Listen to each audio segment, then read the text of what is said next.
السلام عليكم ورحمة الله وبركاته. مرحبا بكم في دروس الربح والتقنية. معكم أحلام. اليوم إن شاء الله سأتكلم عن جالاكسي نوت 7 بعد إصلاحه من جديد.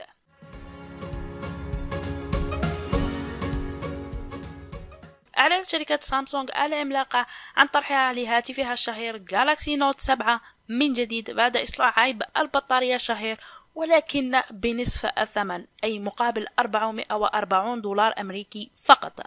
وبحسب موقع GSM Arena المتخصص بالهواتف المحمولة، يأتي ذلك ضمن محاولات سامسونج المنافس الأكبر لشركة أبل الأمريكية على صدارة سوق الهواتف المحمولة وتعويض خسارتها في هاتفها السابق بسبب انفجار الكثير منه بسبب عيب تصنيع في بطاريته.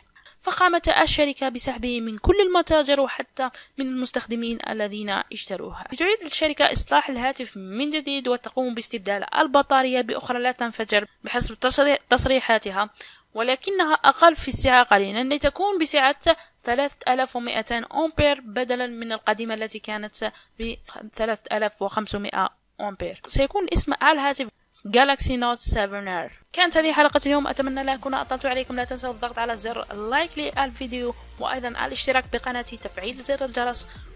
لا يبقى لي إلا أن أقول لكم مع السلامة، في أمان الله.